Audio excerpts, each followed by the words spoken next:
Hello, everyone. I'm Sheriff Wayne Ivory, the Brevard County Sheriff's Office, and over the last couple of days, we've been trying to give our citizens updates. I'm here at the EOC. I've got our EOC Director, John Scott, with me, also our Public Safety Director for Brevard County, Matt Wallace. We want to give everybody, I know most everyone is prepping, the schools are closed, we're doing our last minute errands and stuff. We want to try and give you an update on the status of the storm, because it has shifted a little bit, and then some thoughts as we move closer into when times are going to start to deteriorate and conditions are going to start to deteriorate. So, John, let's start with the storm. Where are we at? I know it shifted a little bit south. Yeah, we saw a track move a little south overnight. So, yesterday we were talking closer to us. Today we're talking a little bit further south of us. So we're going to see that impact. So yesterday, a little higher impacts. Today, a little bit lower impacts. But really, what I think we don't want to lose sight of is that this is still going to be a big deal for us, right? We're still going to see a long duration, probably a day plus, of tropical storm force winds in the county, which is, that's going to be a long, blustery day for us. So we're still talking winds in the 55 to 60 mile an hour range sustained.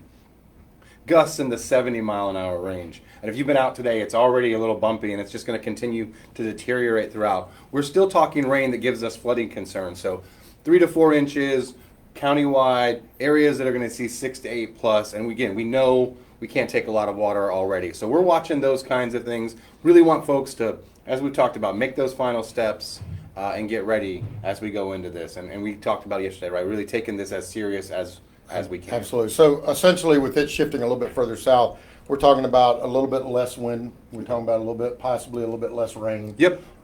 Storm surge down just a hair. smidge. So those are all good, positive things for us. Of course, our neighbors to the south are going to feel those impacts. So our thoughts with them as they're doing this preparation as well. A quick update from me on, again, we do not have a mandatory evacuation in place. It is a recommended evacuation for manufactured housing, low-lying areas, anything on the barrier island. Folks, the best way I can sum that up is you and you know your place where you live and where you take refuge. We trust you to make the decision for yourself, for your family, for your pets. We have shelters if you need to leave those areas. We want you to go ahead and get there as quickly as you can. Don't wait till conditions have deteriorated so bad it's making it dangerous for you or anybody trying to come help you. But we know that each and every person makes their own decisions, and we want you to make those decisions. Just please know we have resources available if you take that advice of recommending them. Our shelters, we have 4 of them open. Yep. So our shelter's open this morning at 9 a.m. We've seen just a small, steady flow of folks in there so far. And again, reminders on those. And I know pets are always something we talk a lot about. And what about a gorilla? If I bring a gorilla, we would prefer you, if you want to bring a stuffed gorilla, that's okay. We would prefer you not bring your pet gorilla. But we do take household pets. We do take dogs. Cats, birds, those kinds of things, but we'll make special arrangements for your gorilla. Okay, perfect. So also no curfew. This is Brevard County. Our citizens partner with us each and every day. We won't have a curfew at any point in the storm. Also no bridge closures. Obviously, if things start to deteriorate to the point where we think we need to evaluate the bridges before we allow traffic after the storm, we'll do that. But right now, I don't anticipate any of that. I think we'll be, as soon as this storm passes, we'll be back fully operational.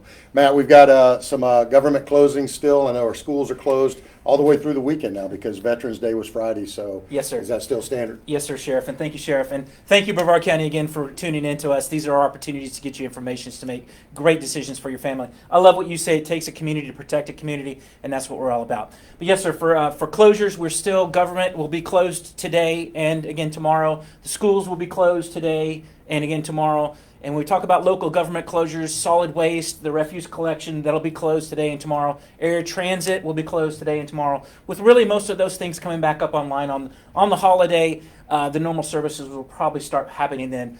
Offices will be closed on the holiday, the normal government support offices, but the services that we have will really continue. We'll start again probably on Friday and then through the weekend.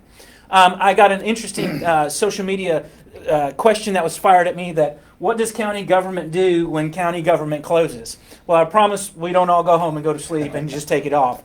The folks who have the support organizations in our county government, Well, you know, the library folks, the Parks and Recs folks, the HR folks, the finance folks, they come in and they actually man the EOC. We've got around 100 folks here in the EOC, and primarily those staffs augment the emergency support services that we provide the county. So we don't take any storms off. We don't take any time off.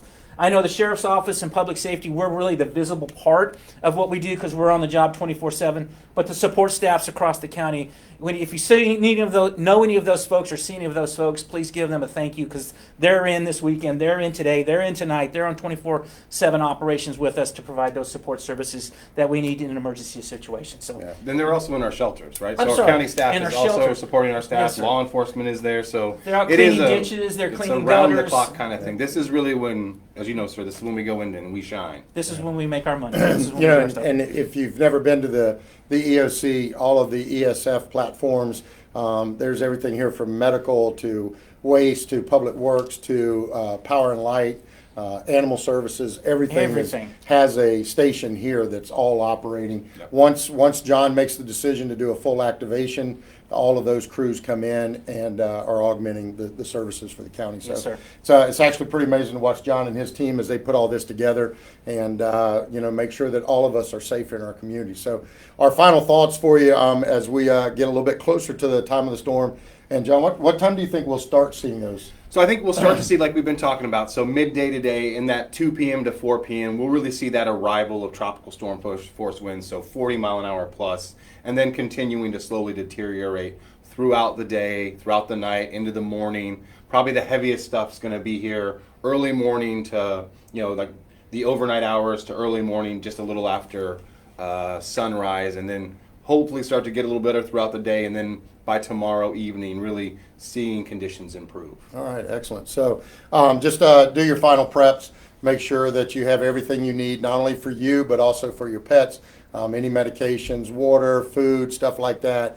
And just have some type of backup system in case we lose power. I already saw when I was coming in, I saw all the FPL trucks coming in, not only to our area, but moving south. So I think everybody's ready. Hopefully this storm will be of minimal impact to us. As John said, rain's our biggest concern, but just do the things that we've talked about, and we'll see you on the other side of the storm. Be safe.